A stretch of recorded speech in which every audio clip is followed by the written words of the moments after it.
예, 시작하겠습니다. 오늘 첫날이라 자료가 3개 있어요. 그래서 OT 자료랑 답안 샘플이랑 강의 계획서가 있는데요. 첫 시간이라 OT를 짧게 하고 시작하겠습니다. 강의 계획서 먼저 보시죠. 이 강의 계획서가 이거 동차만 설명할 때 나왔던 건데 많이 남았나 봐. 이걸 주네. 그래서 요거 첫 페이지 보시면 제가 있거든요. 그래서 요거 페이지로 첫 페이지는 아니고 4페이지구나. 그쪽 가보시면 짧게 보도록 하겠습니다.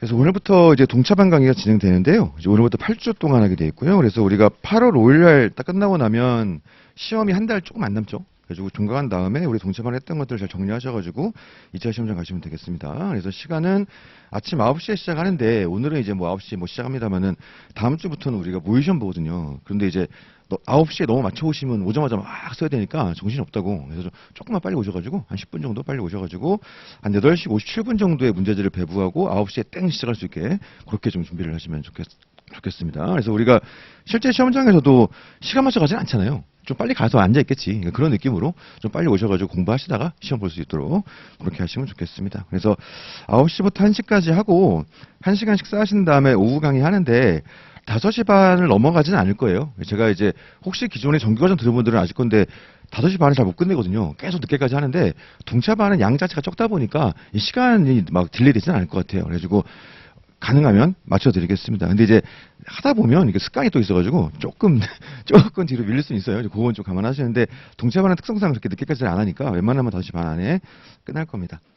교재는 2가지인데요. 우리가 강사마다 좀 다른데 저 같은 경우 1년에 쓰는 교재가 3권이 있어요. 2차에서는. 그래서 우리가 그 연기일기 때 쓰는 게 뭐냐면 이론 판례 노동법이라고 지금 이제 11판까지 나왔는데 이건 이제 그 8월 말 9월 초 되면 심판이 또 나와요. 매년 그때 개정판이 나오거든요. 이제 새로운 연기 시작할 때. 그래서 이제 좀 있으면 12판이 나오고요. 그 다음에 이제 1기, 연기를 이걸로 이제 활용해 또 우리가 강의를 진행하고 1기 들어갈 때 이걸 메인으로 가져가되 사례집을 추가를 해요. 그게 오늘 갖고 계시는 사례판례 노동법이에요.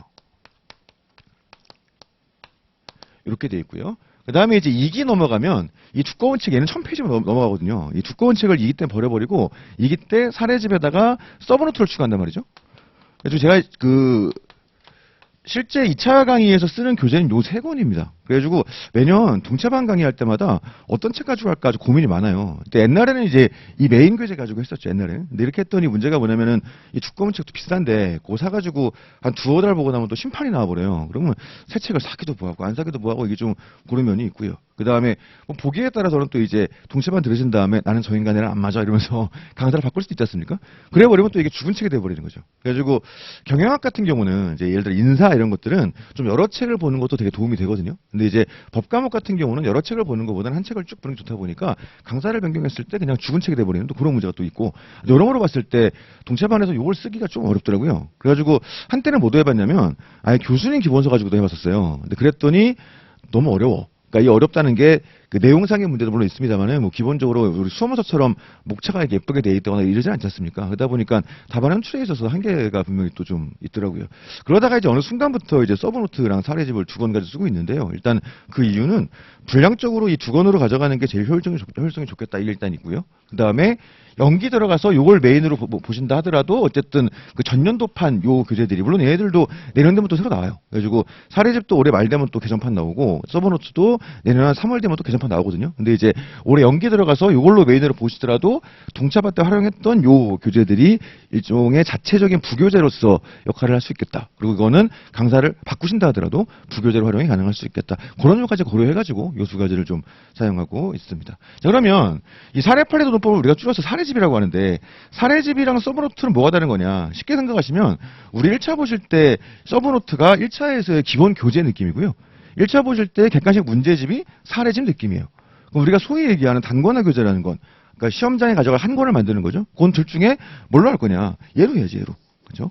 행정 같은 경우는 특성상 범위가 좁다 보니까는 아예 사례집으로 단권하기도 하더라고요. 근데 이제 노동법은 불가능해요. 예를 들어 출제 가능한 사례들을 사례집에 다 넣어놓는다? 이러면 사례를 수백 개를 만들어놔도 부족하단 말이죠. 그러니까 이거는 기본적으로 단권화 교재는 아니고 요 주제들에 대해서 이런 식으로 문제를 풀더라 하는 문제집 같은 느낌인 것이고, 우리가 시험장에 가져가실 한 권의 교재는 이 서브노트겠더라. 그래서 이걸 일단 메인 교재로 가져가시면 되겠습니다. 그래서 동차만 진행하시는 동안에 요거를 메인 교재 가져가시고 이걸로 보시고 시험장 갔다 오신 다음에 연기 들어갈 때는 요걸로 갈아타가지고 한 1기 때까지는 요걸 좀 보시는 걸로 그렇게 하시면 좋겠습니다.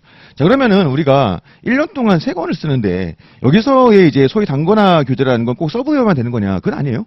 사실은 이제 이 기본 교재를 단권화 교재로 하셔도 되고 서브노트로 하셔도 됩니다. 근데 이제 확률상 한 8대2 내지 9대1로 많은 사람들이 서브를 결국은 단권화 교재를 가져가고는 있어요. 근데 이제 그럼 연기부터 1 쓰면 되는 게 아니냐. 그런데 그렇게 하기에는 부족하죠. 왜냐면은 내용이 빠진 것도 많고, 그다음에 특히 이제 설명이 좀 빈약한 부분들이 많아요. 서브의 특성상. 그러다 보니까 우리가 처음에 공부할 때는 이걸로 보는 게 맞긴 맞습니다. 그래가지고 실제로는 제가 이렇게 구조로 가져가는 건 이 두꺼운 기본서로 하든 서브노트로 하든 메인 교재를 선택하시라라고 선택지를 드리는 거지 꼭 예로만 해야 되는 건 아니거든요. 그러다 보니까 이후에 이걸로 단권화 하시다가 연기 들어가 보시고 나서 이게 낫다 싶으신 분들은 이걸 가지고 1년 내내 가져가셔도 상관없어요. 이제 그거는 그때 선택을 좀 하시면 되겠습니다. 그래가지고 교재가 선택된 건 이런 특성이 있겠더라.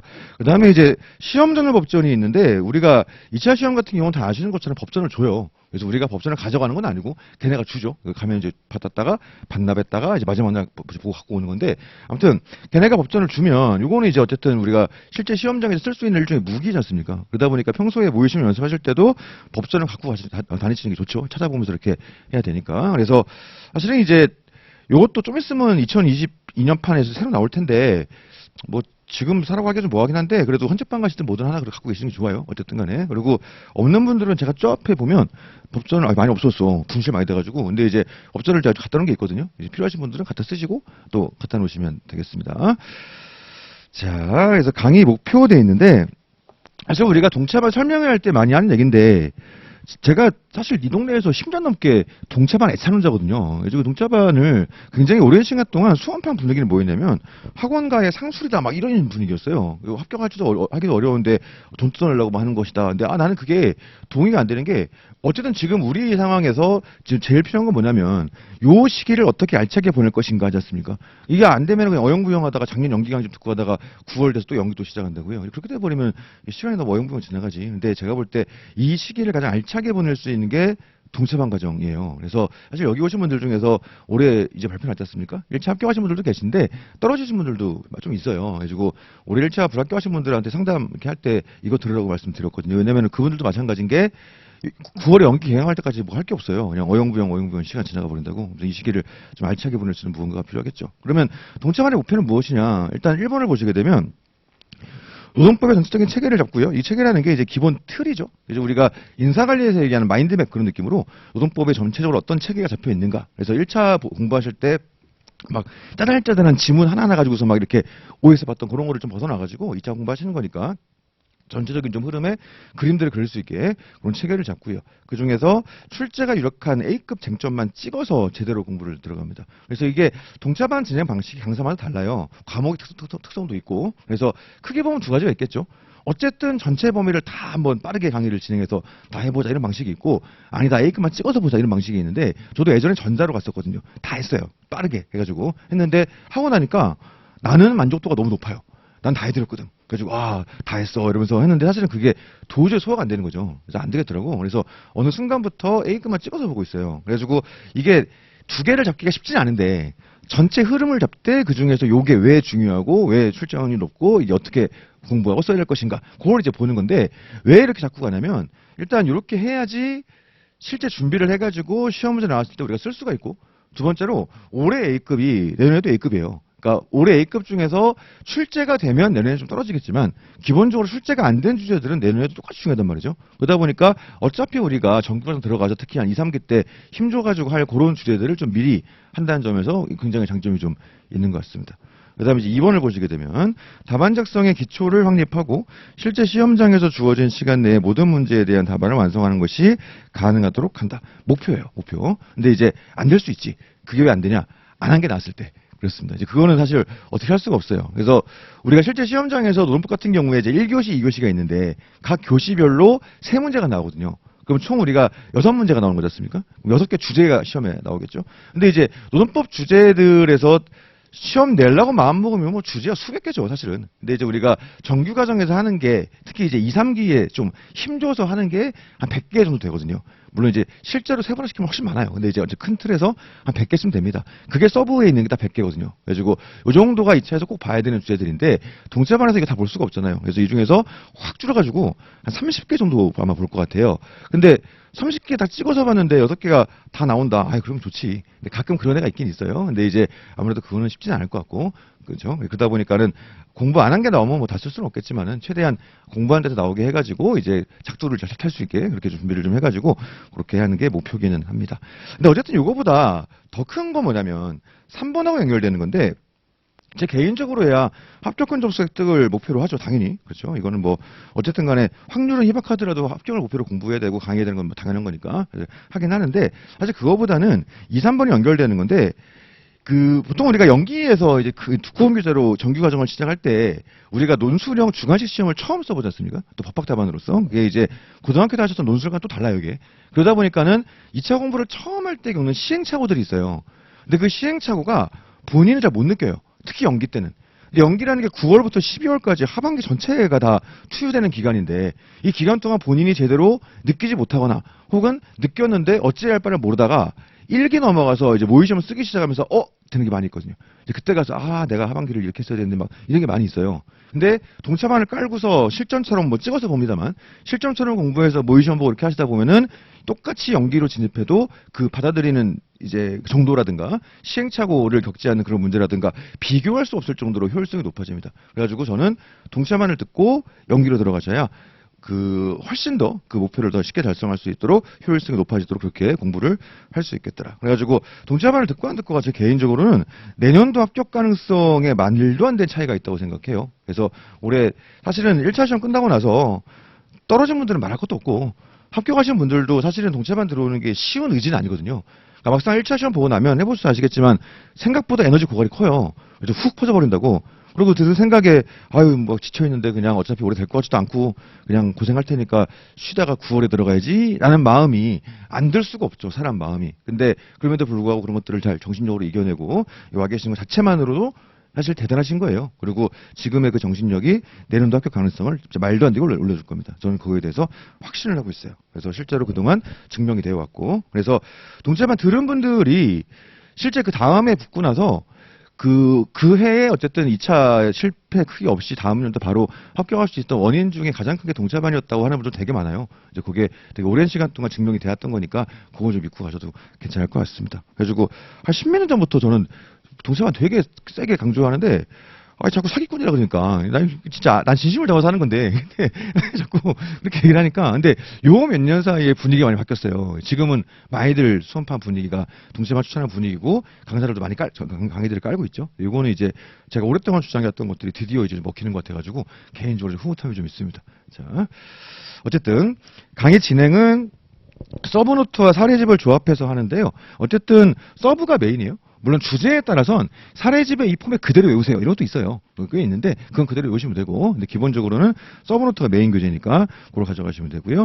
2번 이제 출제 요약한 A급 쟁점만 학습함으로써 학습량을 최소화하고 최대한 어쨌든 오래 잘 해보실 수 있도록 그렇게 할 생각입니다. 그래서 아까 얘기했던 것처럼 해봐야지 아는데 지금 생각에는 한 30개 정도예요. 그러니까 할만해. 그러니까 보통 그 전주에 했던 주제들에서 거의 시험이 그대로 나올 거예요. 그러니까 시험 범위 자체를 엄청 늘리지 않고, 그죠? 이게 진짜 3개만 딱 할 수는 없지만, 한 5개 넘지 않도록 이렇게 준비할 거거든요. 그러면 좀 맥스로 봐가지고 5개 정도 준비해서 공부했는데 그 중에 3개 나왔다. 이거는 거의 뭐 주제 알려주는 거 다를 바가 없죠. 그래가지고 그거 공부하셔가지고 딱 거기서 이제 모의시험 보고 3번에 나와 있죠. 그 다음 시간에 복습형으로 모의시험을 들어가게 됩니다. 그래서 그렇게 우리가 동체반 강의가 깔려 있다 이렇게 생각하면 되겠어요. 그래서 다음 페이지 보시면 강의 진도표가 있는데요. 이거는 제가 볼 때 예습을 하기 쉽지 않을 것 같은데 지금 우리 과정의 특성상 혹시 하시고자 한다면 이 정도 범주 내에서 예습을 해오시면 효율성은 확실히 높아지죠.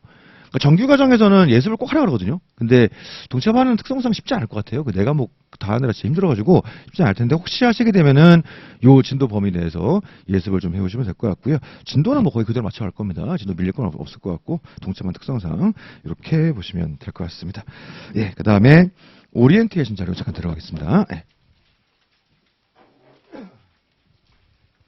일단 그 표지를 보시면 QR 코드가 있는데 어차피 뭐 이거 제 카페 주소예요. 그래서 제 카페는 다음에 있는데 그냥 다음에서 김기범 노무사 치시면 나와요. 그래서 거기 카페 가입을 하시고 뭐 카페 활용도가 특히 2차 과정에서는 여러모로 괜찮아요. 그러니까는 그거는 카페 가입하시고 대신에 제가 좀 폐쇄적으로 운영을 해서 그 제 수강생들만 등업되게 그렇게 해놓고 있거든요. 그래서 양식 맞추셔가지고 등업 신청하시면 제가 빠르게 등업해드리니까 필요하신 것들은 좀 카페에서 활용하시면 좋을 것 같습니다. 그래서 제 카페에 이제 보게 되면 일단 뭐 활용할 것들이 특히 2차 과정 여러 가지가 있는데 뭐 제일 만만한 게 질문란이죠. 그래서 질문 창구를 다양하게 가져가고 있는데 개인적으로 제일 신경 많이 쓰는 건 카페 쪽을 아무래도 신경을 많이 써요. 이게 1대1 관계가 아니라 다수가 볼 수 있는 거다 보니까 그쪽을 신경을 좀 많이 씁니다. 그래가지고 공부하시다가 그냥 예를 들어서 나는 오늘 뭐 예를 들어 근로기준법상 근로자를 공부하였다. 근데 나는 질문 나오는 게 하나도 없는 거예요. 그게 사람마다 다르지. 그러니까 사람마다 공부 스타일이 달라요. 서로 불안해. 뭔 얘기냐면 질문이 너무 많은 분들이 있어요. 그러니까 이분들은 다 이게 그 궁금하고 막 이렇게 되는 거지. 또 어떤 분들은 궁금한 게 하나도 없는 사람들이 있어요. 그럼 서로 불안해. 이쪽에서는 나는 왜 이렇게 궁금한 게 많을까? 그러면서 내가 너무 이렇게 이상한 데 꽂혀 있나 이렇게 고민하고 또 이쪽에서는 저들은 뭐가 이렇게 궁금할까? 그러면서 내가 공부를 제대로 안 하고 있는 것인가? 이런 건데 제가 볼 때는 공부 스타일 차이가 좀 있는 것 같아요. 근데 이제 내가 그 예를 들어서 근기법상 근로자를 공부했는데 궁금한 게 아무것도 없는 거예요. 근데 그래도 질문란에다가 근로기준법상 근로자 검색해 보시면 질문들이 쭉 나오겠죠. 제가 이 카페를 2016년에 만들어가지고 이제 6년 넘었는데 꽤 늦었던 게 있을 거란 말이에요. 그거 보시다 보면 싶은 게 있을 수도 있어요. 그런 면에서 한번 또 활용도 가능할 것 같고요. 그 다음에 이제 최신 판례 전문들을 업데이트해서 업로드를 하고 있고 그 다음에 이제 각종 판례 평석들도 계속 올리고 있거든요. 근데 제 볼에 동차반 과정에서 판례 평석 보는 거 오버갖고 그건 안 봐도 돼요. 대신 나중에 그러니까 이제 전과정 들어가서 연기 한 1기쯤 됐을 때 혹은 2기쯤 됐을 때 그때쯤에는 이것저것 골라가지고 평석들을 좀 보시면 확실히 좀 도움은 되실 것 같습니다. 그래가지고 당장 활용도는 질문란이 아무래도 제일 클 것 같아요. 그 다음에 자료실 가보시면은 제가 이것저것 또 필요한 거 많이 올려놨거든요. 활용할 만한 것들을 그런 거 다운받으셔가지고 또 하시는 것도 괜찮습니다. 자, 페이지로 3페이지죠. 가보시게 되면 일단 다른 과목에서도 강사들이 얘기했을 것 같은데 주간 공부 일정을 패턴을 좀 만들어야 돼요. 그래서 우리가 수험은 기본적으로 루틴이란 말이죠. 그러니까 인간의 의지가 유한하여 그냥 막연하게 열심히 해야지 이건 안 돼요, 이거는. 그래서 시스템을 만들어야 돼. 그래서 가장 먼저 해야 되는 게 뭐냐면 밑에 이제 표가 하나 있는데 일정을 만들어 놔야 돼요. 일정을. 그래서 뭐 주간 목표 이런 것들, 뭐 공부량 이것도 물론 정해야 되겠습니다만은 기본적으로는 공부 루틴을 만드는 게 되게 중요합니다. 그래서 이런 거죠. 나는 예를 들어 월요일 날 오전 10시에는 어느 장소에서 어떤 과목을 공부하고 있을 거야. 이게 다 미리 정해져 있어야 돼요.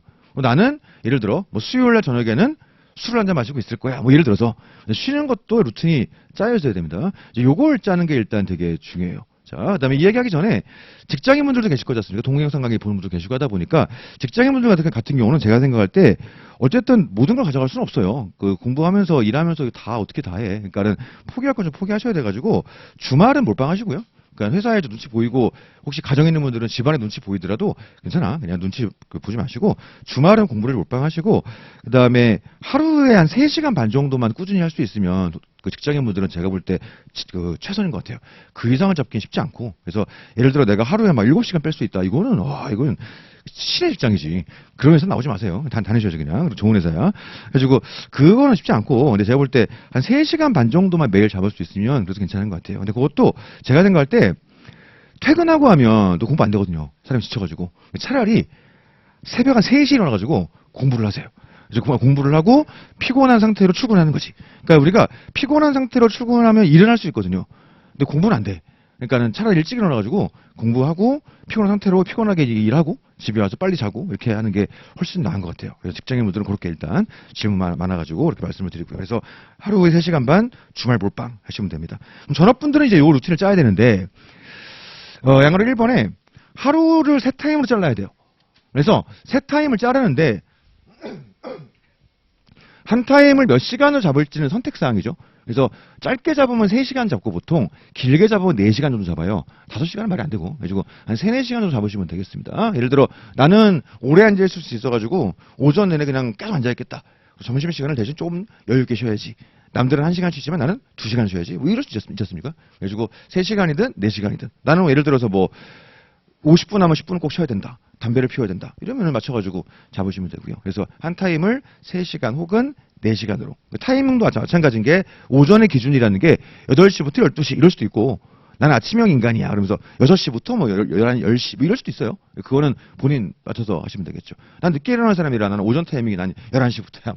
이러면 또 맞추면 될 것 같고요. 그래서 하루를 3텀으로 찢어야 돼요, 기본적으로. 그래서 매일매일을 오전, 오후, 저녁을 찢어가지고 최소 3시간 정도는 배정이 될 수 있도록 그렇게 하자. 그래서 안 그래도 이번에 우리가 이제 수험생분들이 뭐 순공시간 그러는데 제 볼 때는 그게 진짜 순공시간인지도 좀 의문이 들기도 하고, 그렇죠? 좀 정신승리 비슷한 그런 게 좀 있는 것 같아. 그러다 보니까 너무 시간 자체에 막 집착할 필요는 없을 것 같아요. 그래가지고 나는 막 12시간 했음. 이게 본인은 만족스러울 수 있는데 실제로 그렇게 막 몸베려가면서 그렇게 될 것 같지는 않아서 본인이 몸에 부담 안 되는 범위에서 집중할 수 있는 시간들을 잘 잡는 게 좋고요. 그래서 실제로 그 오전 오후 사이, 뭐 오후 저녁 사이에 보통 1시간 만에 쉬는데 2시간 정도 괜찮아요. 뭐 어때? 그죠? 그러니까 예를 들어 난 낮잠을 자야 돼. 그건 참으면 되잖아. 그죠? 그 시간에. 그래서 본인이 최대한 효율을 낼 수 있는, 하지만 포인트는 어쨌든 루틴을 짜는 거예요. 그래서 양가로 3번 하루에 2과목 배정해도 되고요. 3과목 해도 되고 4과목 해도 돼요. 나는 매일매일 4과목 다 해야지 이런 사람도 있거든요. 해도 되고. 예를 들어 나는 한 과목만 하겠다. 그럴 수도 있지 뭐. 그거는 편하신 대로 가시면 됩니다. 그래가지고 제가 생각할 때 약간 좀 시동 걸고 시간이 걸리는 분들 있지 않습니까? 그런 분들은 과목 수를 줄이는 게 좋고 금방 질리는 분들은 과목 수를 늘리는 게 낫고. 그래서 저는 이제 하루 4과목이 되나 이게 의문이 좀 있는데 저도 좀 시동이 필요한 그 스타일이라서 좀 볼만하면 과목 바뀌고 막 이럴 것 같아가지고 저는 4과목이 될래나 싶은데 요즘에는 4과목씩 하는 분들 되게 많아요. 요즘 약간 분위기가 4과목을 동시에 돌리는 분들이 많더라고, 희한하게. 근데 그건 정답은 없어요. 2개를 해도 되고 3개를 해도 되고. 근데 저는 이제 개인적으로 한 2개 정도, 많아봐야 3개 정도가 좀 낫지 않나 이런 생각은 좀 듭니다. 그래가지고 밑에 박스를 보시게 되면 이건 그냥 제가 어저께 새벽에 그냥 급하게 만든 거예요. 참고하시라고. 그래가지고 그냥 어쨌든 제일 많이 듣는 분들로 봤더니 윤성모 변호사님이랑 예선동 변호사님이 제일 많이 듣지 않습니까? 어쨌든 우리 학원 내에서. 그래서 그분들 강의 시간 다 픽스하고서 나머지 시간들을 이제 공부 시간으로 잡아놓은 건데 뭐 대충 예를 드는 거예요. 이런 식으로 하고 요 패턴대로 한다면은 이런 거죠. 나는 금요일날 노트북 강의 열심히 듣고 불금을 보내야지. 뭐 이런 그 패턴인 겁니다. 그래서 금요일날 저녁에 쉬고 뭐 보기에 따라서 그 다음날 오전도 쉴 수 있지. 나는 술 많이 먹고 오전까지 자야지 이럴 수도 있어요. 그럼 토요일 오전도 휴식 될 수 있겠죠. 그래가지고 휴식을 제가 한 것처럼 한 타임만 잡아야 되냐 그렇지 않아요. 뭐 보기에 따라서 나는 하루 정도는 푹 자야 되겠어 해가지고 다음날 오전까지 할 수도 있고 아니면 나는 그냥 저녁을 2번 쉬겠어 이럴 수도 있고 그건 이제 본인 편하신 대로 하시면 되겠습니다. 근데 동차반 과정에서는 제 볼 때는 쉴 시간은 별로 없을 것 같아요. 그러니까 우리가 4과목 다 돌리는 게 진짜 어렵거든요. 처음에 들어왔을 때. 그래서 웬만하면 한 2달 고생하고 그렇죠? 그냥 그런 거지 뭐 인생이 다 고통이니까 원래 그런 거지 뭐 이제 그게 좀 열심히 하시는 걸로 하시면 좋지 않을까 좋습니다. 양가로 6번을 가보시면 누적 복습은 별로 의미 없어요. 제가 볼 땐 하기도 어렵고 그래서 그주 진도에 충실하시는 게 좋을 것 같습니다. 그러면 이제 드는 생각이 이렇게 해버리면은 예를 들어 첫 주에 공부한 거 한 3주 차쯤 돼버리면 다 까먹을 건데 어떡하냐. 괜찮아요. 원래 그런 거야. 그렇죠? 누적 복습해도 어차피 까먹어요. 그러니까 까먹는 거에 대해서는 너무 부담 느끼지 마세요. 우리가 수험 특히 주관식 시험으로서의 수험이라는 게 외우고 까먹고 계속 무한 반복이에요. 근데 이제 밑 빠진 독에 물 붓는 건데 대신 물을 많이 붓다 보면 빠져는 나가는데 조금 느리게 빠져나가요. 근데 결국은 이제 우리가 1년을 공부하든 2년을 공부하든 3년을 공부하든 계속 까먹어요. 그죠? 오늘 공부한 거 일주일 되면 지나면 기억 안 나고 그 과정이 무한 반복이라서 까먹는 건 뭐 신경 쓰지 마시고 누적 복습할 수 있으면 좋지. 좋은데 현실적으로 안 될 것 같아가지고 동체반부들은 그러니까 굳이 권하지 않는 겁니다. 누적한다 그래가지고 나는 했던 거 쭉 해야지 해버리면 맨 앞에 거만 보겠지. 그래가지고 결국은 어떻게 되느냐 나중에 맨 앞에 나오는 근로기준법상 근로자만 제일 잘해. 막 이렇게 된다고. 그만 계속 보니까 제가 볼 때는 큰 의미 없어요. 대신에 이건 괜찮은 것 같아. 우리가 예를 들어 이번 주 이만큼 진도를 나갔어요. 이거 복습을 하겠지. 그 다음 주에 또 진도를 나가요. 그럼 누적을 그 전주까지만 누적을 하는 거죠. 이렇게. 또 그 다음 주에 진도 나가면 그 전주까지만 누적. 그 다음 주 나가면 또 그 전주까지만. 요렇게 2주 정도를 누적 가져가는 거는 개인적으로 괜찮은 것 같습니다. 근데 나는 끝까지 막 처음부터 볼 거야 하면은 맨 앞에 있는 근기법상 근로자만 계속 보고 있는 거지. 그러니까 이게 별로 의미가 없어요. 우리가 고등학교 때 수학할 때도 맨 앞에 뭐였지? 그 행렬이나? 근데 그것만 막 잘하지 않습니까? 근데 그런 느낌으로 그럴 수 있다 보니까는 그렇게 누적 자체에 대해서는 압박을 느낄 필요는 없겠다. 이렇게 생각이 됩니다.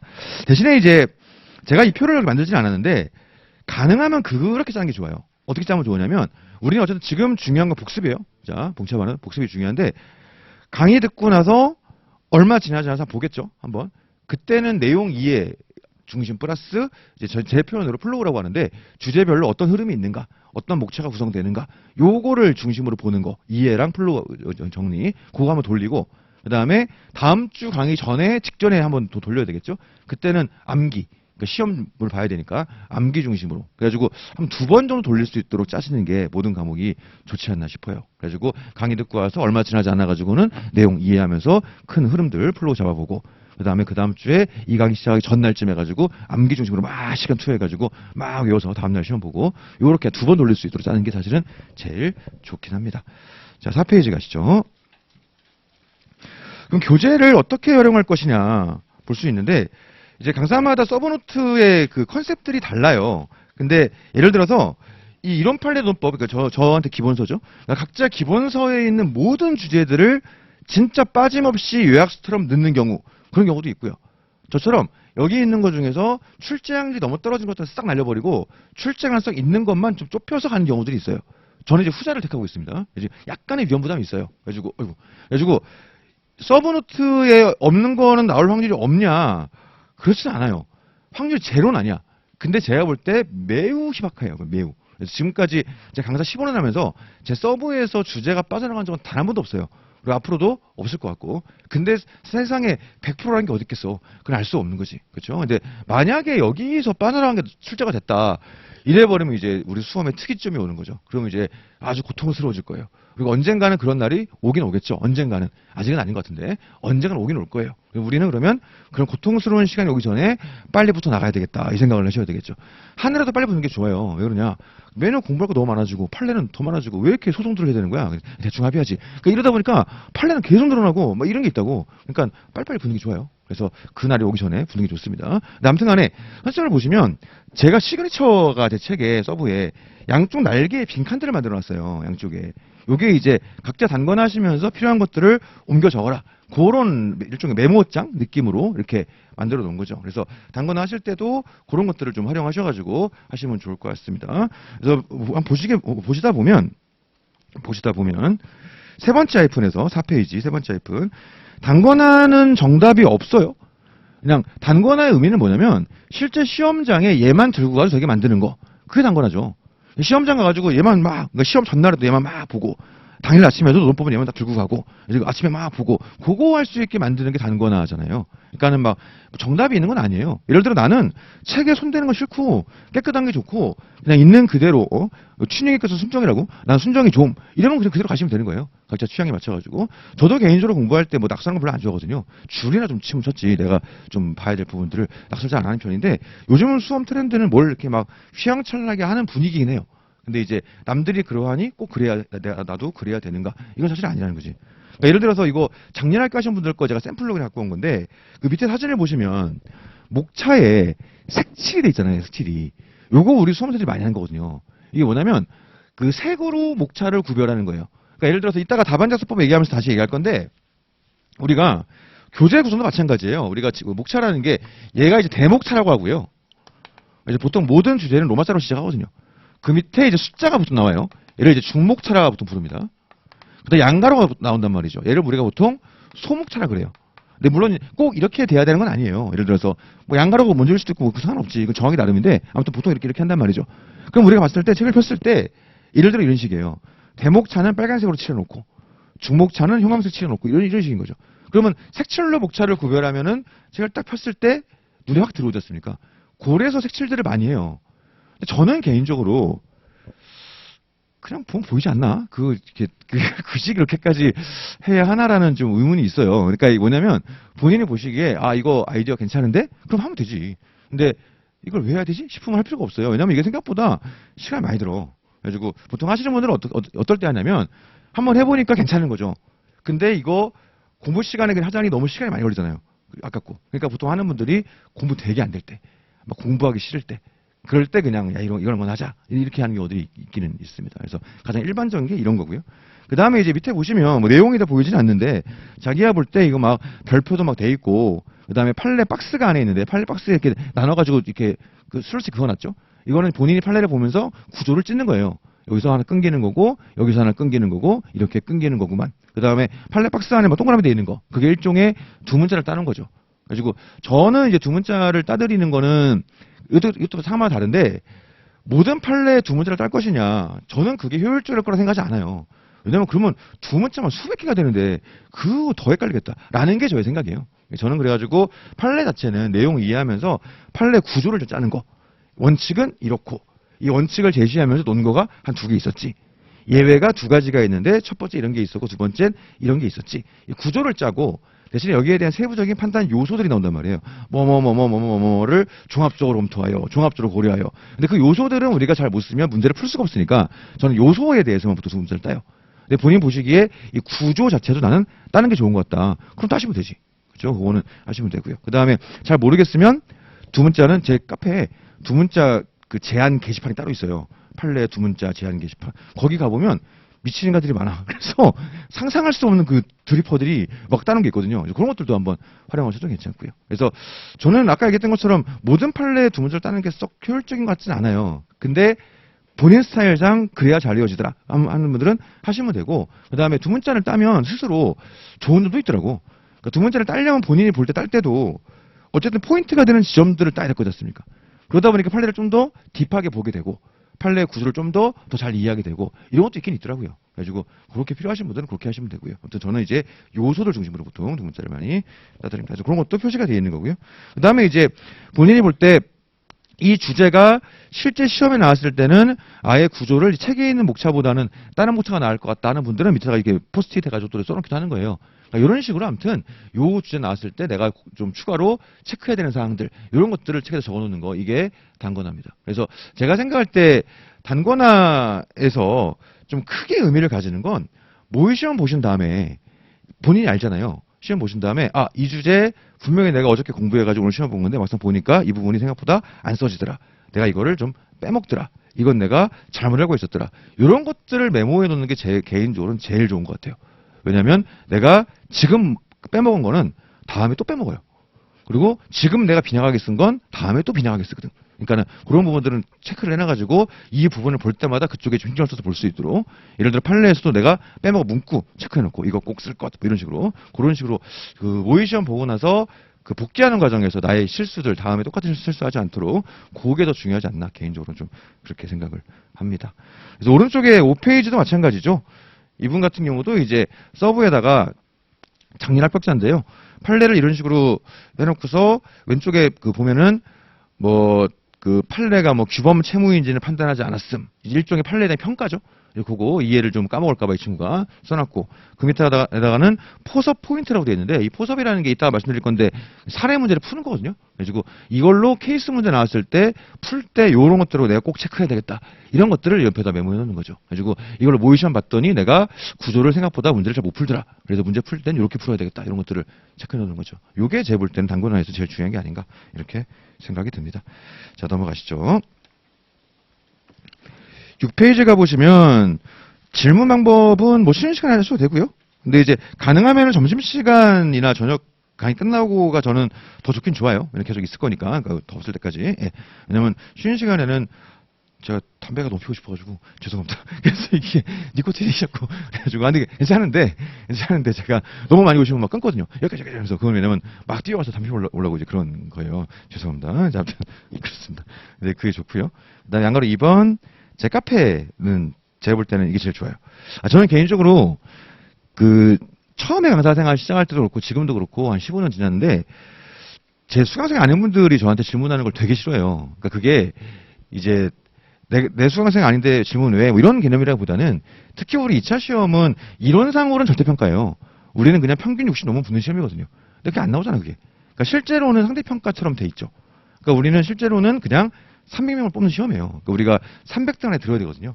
근데 이제 어떤 식으로든 제 수강생 아니분들한테 제가 도움을 주게 되면 나는 뭐 상관없는데 우리 수강생분들이 피해를 본단 말이에요. 근데 그게 너무너무 싫은 거지. 그러니까 카페 같은 경우도 굉장히 폐쇄적으로 운영을 좀 하죠.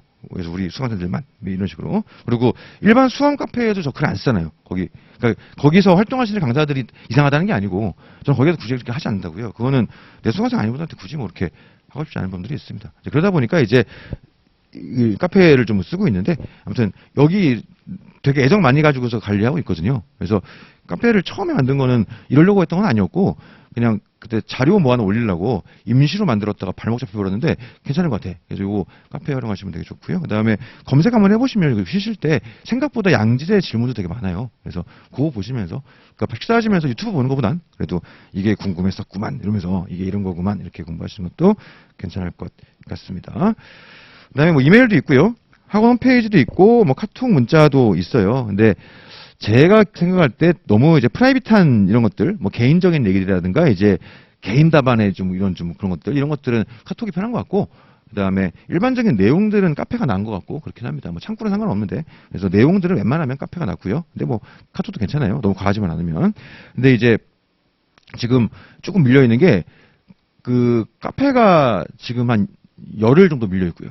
열흘 좀 안 되나? 밀려 있고, 그 다음에 카톡이 지금 한 2주가 밀려 있어요. 그래서 열심히 좀 따라가도록 하겠습니다. 질문들이 끝이 안 나, 해도. 자, 그죠? 그래서 최대한 빨리 따라가 보겠습니다. 대신에 올려줄 때 이제 카톡 같은 거는 말머리 활용하시면 좋고요. 급한 거 있잖아. 예를 들어 이따 하실 건데, 이번 주 주제 뭐 범위, 문의 이런 것들은 좀 말머리를 달아줘야 먼저 확인하거든요. 말머리 활용 좀 하시고, 그 다음에 그냥 교재 30페이지에 이거 무슨 말인가 이러면 내가 뭔 게인지 모르잖아. 그러니까 사진 찍어서 좀 같이 보내주시면. 책이 얘네 말고도 1차 책도 있고 그다음에 공무원 책도 있고 이러다 보니까 책이 너무 많아. 그래서 이렇게 좀 하시면 아무래도 좋겠습니다. 7페이지 가시면 질문시 유의사항이 있는데 제 연락처는 이따가 오픈 그 OT 끝나고 그렇죠. 끝나거나 이제 샘플 강의 끝나고 나면 안내를 해드릴 건데 뭐 어차피 별 의미 없긴 해요. 이 동네에서 제 연락처는 무슨 다산 콜센터 비슷하게 돼 있어가지고 다 알아. 근데 제 카톡 친구가 9,000명이에요. 근데 아무튼 다 알아. 근데 그래도 샘플 강의에 연락처를 올리는 건 좀 그렇잖아요. 그러니까 이따가 알려드릴 건데 어쨌든 간에 연락 주실 때 카톡이랑 막 너무 많이 와가지고 그래도 뭐 어떤 강의든 누군지 정도는 좀 말씀해 주시면 좀 좋을 것 같아요. 왜냐면 저 수강생 아닌 분들이 자꾸 연락이 와가지고 아무튼 그렇게 해주시면은 아무래도 좀 좋습니다. 그 다음에 양가로 2번 내용적인 것들은 웬만하면 카페가 좋을 것 같고 3번에서 프라이빗한 내용들 이런 것들은 당연히 이제 개인 연락처 활용하셔도 됩니다. 당연하죠.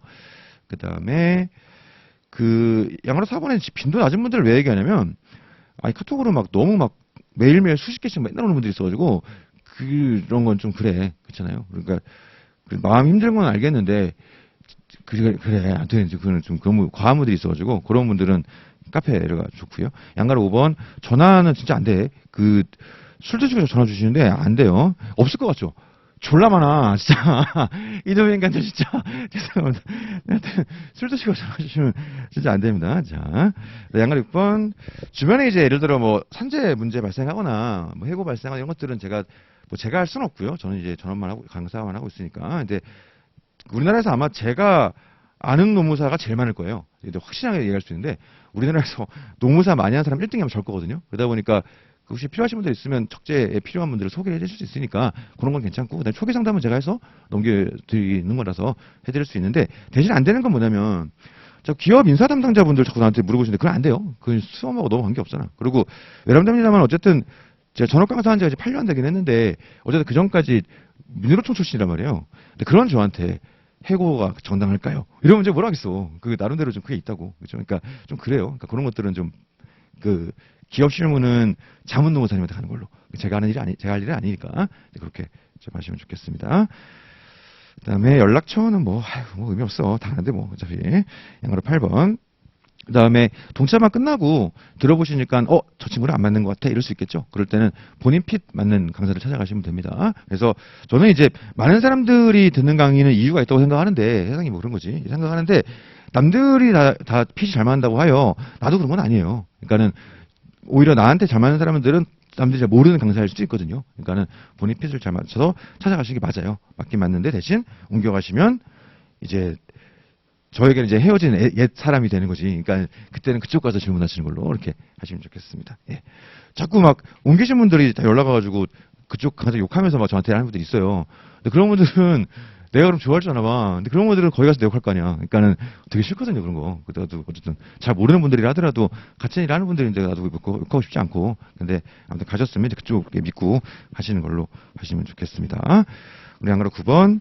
이게 요즘에는 오픈한 분들이 많이 있긴 있는데 이게 당연한 건 아니라서 그러니까 사고들도 많이 있었어요. 그러니까는 혹시 안 하는 분들은 그냥 그런가 보다 이렇게 하시면 되겠습니다. 자, 8페이지 가보시죠. 예. 모의 시험을 진행하는데 우리가 실제 시험이 이틀에 걸쳐 이루어지죠. 우리가 토요일하고 일요일이 있는데 토요일날 오전에 노동법을 봐요. 근데 노동법이 두 과목을 봅니다. 노동법 1교시가 있고 좀 쉬었다가 노동법 2교시가 있어요. 그리고 요 사이에 쉬는 시간이 30분이에요. 그러고 나서 점심을 먹겠죠. 그리고 오후에 인사관리를 시험 보는 거예요. 그 다음에 다음날 일요일날 오전에 행정을 보고요. 마찬가지예요. 30분 쉬고 그 다음에 선택 과목을 봅니다. 이렇게 이틀, 그러니까 정확히는 하루 반이죠. 하루 반 동안 시험의 일정이 마무리가 되는 거거든요. 그럼 배점이 어떻게 돼 있냐면 그 노동법 같은 경우는 이게 1교시가 75점이고요. 2교시도 75점이에요. 합쳐서 150점이지. 인사는 100점이고 행정도 100점이고 선택도 100점이고 이런 패턴입니다. 그래서 우리가 예전에는 그러니까 저 공부할 때는 지금보다 과목 수가 적었어요. 그러니까 왜 그러냐면 저 2차 공부할 때는 노동법이 두 과목이었거든요. 그러니까 지금 1교시, 2교시 있지 않습니까? 그때는 아예 과목이 1차처럼 노동법 1, 노동법 2가 있었어요. 100점씩. 그다음에 인사관리가 또 있었고. 한 과목 나머지가 선택이었단 말이에요. 그러니까 그 당시에는 행정이 필수가 아니라 선택에 들어가 있었어요. 제가 선택을 행정을 했거든요. 저는 여러분들에 비해서 좀 옛날에 시험을 보다 보니까 여러분들에 비해서 한 과목을 좀 덜 공부했죠. 꿀 빨았어. 지금 생각해보면 한 과목을 덜 했잖아. 얼마나 커. 그렇죠? 근데 이제 시험 제도가 한 12년 전인가 재편이 되면서 행정이 필수로 넘어오고 그전에는 없던 민소가 선택에 들어갔어요. 뭐 나름대로 이유가 있긴 있습니다. 그 당시 이제 법조 직역 통합 얘기 나오면서 호송대리권 문제 나오기 시작하면서 우리도 시험에 민소를 넣어야 되겠다 이렇게 된 건데 아무튼 뭐 그건 중요한 게 아니고 됐단 말이죠. 그러면서 노동법이 1, 2가 100점씩 있었는데 하나로 합치되 어쨌든 노무사는 이게 제일 중요하잖아요. 그러니까는 하나로 합치되 점수를 150을 했던 거예요. 자, 그럼 우리가 이런 점수로 시험을 보는데 시간을 얼마를 주느냐? 인사, 행정, 선택은 100분을 줘요. 그러니까 우리 1차랑 똑같아. 1점에 1분 이런 느낌이죠. 지금 100점짜리를 보니까 100분을 주는 거예요. 1시간 40분 시험 보겠죠. 그러니까 처음에 이게 150 됐을 때 어떻게 했겠어요? 150점이니까 150분을 준 거지. 그럼 2시간 반이잖아. 그래서 그 해에 그렇게 하고 나서 난리가 난 거예요. 네가 해봐라 그러면서 막 이렇게 민원이 막 올라간 거지. 니들은 2시간 동안 화장실도 안 가냐 그러면서 막 난리가 난 거지 이렇게. 그러고 나서 그 다음 해부터 두 과목으로 찢어졌어요. 그래서 이게 1교시, 2교시 이렇게 찢어졌습니다. 그러면 우리가 이론상으로는 지금은 옛날처럼 노동법 1, 2가 있지 않다고요. 우리가 1차에서 1은 개별법이고 2는 집단법이죠. 근데 우리 2차에서는 그렇지 않단 말이죠. 그냥 1교시, 2교시니까. 그래가지고 처음에 바뀌었을 때는 이제는 개별법과 집단법의 콜라보가 나오는 거 아니냐. 이렇게 수험판에서 예상을 했는데 한 번도 나온 적이 없어요. 그리고 어떻게 하다 보니까 우연찮게 얘가 1차에서 노동법 1처럼 돼버리고 얘가 1차에서의 노동법 2처럼 돼버렸습니다. 물론 중간에 한번 바꾼 적이 있긴 있었는데 그때가 이상한 거고 지금 그렇게 생각하시면 돼요. 그래서 우리가 처음 시험 볼 때는 근기법을 메인으로 하는 개별법이 나오겠구나. 그리고 30분 쉬었다가 2교시에는 그 노조법을 메인으로 하는 집단법이 나오겠구나. 이렇게 생각하면 되겠습니다. 그럼 기타 법령도 마찬가지겠죠. 우리가 1차 시험에서 개별적 근로관계 법규들이 노1에 들어가 있지 않습니까? 뭐 예를 들어서 산안법이라든가 이런 거, 뭐 최저임금법, 남녀공용평등법 이런 식으로. 그다음에 집단법에서의 관련 법률들은 노2에 들어가 있다고요. 공무노조법 이런 거 똑같아요. 2차에서도. 근데 현실적으로 2차에서는 집단법 파트에서는 기타 법령을 거의 예상하지 않아요. 그러니까 실제로 2교시는 그냥 노조법만 보는 거고요. 그 다음에 1교시에서는 근기법 메인으로 하고 이제 비정규직 쪽 이런 쪽을 조금 얻는다 이렇게 생각하시면 얼추 맞습니다. 그래가지고 우리가 그렇게 돼 있어요. 자, 그러면 어쨌든 다른 과목들은 100점 기준으로 준비를 해야 되겠죠. 그러니까 동차반도 모의시험을 안 보는 데는 없겠지. 다 보겠죠. 보는데 아마도 100점 풀시험 보든가 아니면은 50점 하프시험 보든가 이렇게 할 거야 아마. 근데 노동법은 하프를 할 이유가 없어요. 왜냐 75니까 하프면 몇 점이야? 37.5점인가? 더 이상하잖아. 그러니까 우리는 그냥 풀시험 보면 됩니다. 대신에 정규과정은 이제 3기가 다음 주에 시작하는데 3기는 1교시, 2교시 똑같이 150을 봐요. 근데 우리는 그 75점으로 딱 이렇게 보면 되겠습니다. 그래가지고 실제 시험에서는 우리가 보는 75점을 2번 보는구나 이렇게 생각하시면 맞죠. 그래가지고 시간 배분 이런 것들이 인사나 행정 선택은 100분 기준이라서 우리랑 달라요. 그리고 우리는 지금 5점이고 75분 기준이니까 목차사 하는 시간부터 해가지고 1-1문이 끝나는 시간 이런 게 다 다르단 말이에요. 그러다 보니까 시간 배분 이런 게 차이가 있어가지고 그런 것들을 좀 훈련을 해야 됩니다. 그래가지고 얼핏 생각하실 때 주제 한 3, 4개 해가지고 그중에 3개 시험 보면은 잘할 수 있겠지 생각보다 쉽지 않아요. 그래서 우리가 처음에 답안이 안 써지는 건 익숙하지 않아서 그래요. 이것도 자질 차이가 있어요. 원래 글빨 좋은 분들이 있고 원래 외우지 않으면 또 글이 안 나가는 분들이 있어요. 처음에 자질 차이가 있고요. 그리고 그 다음에 하여튼 처음에는 잘 안 써져요. 그리고 처음에는 잘 몰라서 못 쓰는 경우들이 많죠. 잘 안 외워놔가지고. 그렇죠? 근데 이제 나중에 구력이 쌓이게 되면 쓰고 싶은 건 너무 많은데 시간이 없어서 시간이 없어가지고. 그러니까 주어진 시간 내에 엑기스를 써야 되니까 난 더 쓸 수 있는데 시간이 없는 거지. 그래서 내가 시간 배분을 어떻게 하고 이런 것들이 사실 되게 중요합니다. 그래서 그 감을 잡아가야 되는데 다음 주에 처음 모의 시험 때는 하겠지. 근데 다음 주에 처음 모의 시험 볼 때랑 우리 8월 초에 마지막 모의 시험 볼 때랑 스스로를 비교해 보시면 말도 안 되게 발전해 있을 거예요. 내가 이거는 확신 있게 말씀드릴 수 있습니다. 진짜 말도 안 되게 발전해 있을 거예요. 오케이. 자, 8페이지 계속 보시면 양가로 1번 2주차부터 복습형 모의 시험인데요. 누적 아니에요. 그 전주 한 것만 봅니다. 그래서 이론상 50점 한 문제, 25한 문제예요. 75점. 근데 실제로는 이 50점이 2문제로 돼 있어요. 그러니까 실제로 3문제인 거예요. 그래가지고 딱 교시별로 3문제 생각하시면 됩니다. 그래서 우리 문제가 이때 75점이죠. 그래서 우리가 실제로는 50점짜리, 그러니까 1문이 50점이에요. 그 다음에 2문이 25점이고, 그래서 75점이 되는 건데, 실제로는, 물론 100%는 아니에요. 90% 이상 이 1문이 둘로 찢어져요. 25점씩. 그래서 우리가 뭐라 부르냐, 얘를 1-1문이라 부르고, 얘를 1-2문이라 부르거든요. 실제 우리 문제에는 50으로 묶어져 있지만 그 안에는 2문제가 있는 거예요. 1-1문, 1-2문, 그 다음에 2문. 각각 25점씩 합쳐서 75점 이렇게 들어가 있습니다. 그래서 이것도 50점 문제가 1-1로 찢어지지 않고 하나로 나올 수도 있긴 있어요. 확률이 없진 않아. 근데 희박해요. 그러니까 동체반에서 그건 아예 고려하지 않겠습니다. 정규과정에서 고려하거든요. 동체반은 고려 안 해요. 그냥 1-1, 1-2 이렇게 가면 되겠습니다. 자, 양가로 2번 모든 문제는 사례형으로 출제가 됩니다. 이따 문제 형식도 유형도 있다 말씀을 드릴 건데 사례 외에 이제 다른 형식의 문제가 나올 가능성이 없냐? 그렇지는 않아요. 있긴 있는데 희박하죠. 그래서 사례형으로 다 6문제가 다 나올 가능성이 매우 높아요. 그래서 우리도 동체반 특성상 사례형만 합니다. 정규과정도 마찬가지예요. 정규과정에서도 거의 사례형만 준비하지. 왜냐면 일반 약수령은 사례형 준비되면 다 쓸 수 있거든요. 근데 그건 뭐 나중에 얘기하고. 자, 그럼 3번 실제와 마찬가지로 75분을 드릴 건데 초반에는 조금 더 드릴게요. 한 5분 정도 해가지고 한 80분 정도 그러다가 조금 줄여나갑시다. 그래서 그건 좀 여유 있게 드리도록 하겠습니다. 네, 양가로 4번 시험 준비가 도저히 안 되는 분들이 있을 수 있어요. 근데 이 동차반은 그러면 안 될 것 같은데 예를 들어 정규과정은 그 주에 시험 범위 내에 있는 서브 기준으로 해도 막 주제가 막 20개 막 이런단 말이죠. 이러니까 막 이럴 수 있는데 동체반은 막 3개, 4개, 많아봐야 5개 이럴 텐데 5개 중에 3개면 거의 다 알려준 거지 않습니까? 그건 해야지. 근데 그것조차 힘들다. 나는 정말 3개만 알고 싶다. 서브 몇 문제 얘기해달라. 그런 분들은 문의하시면 알려드려요.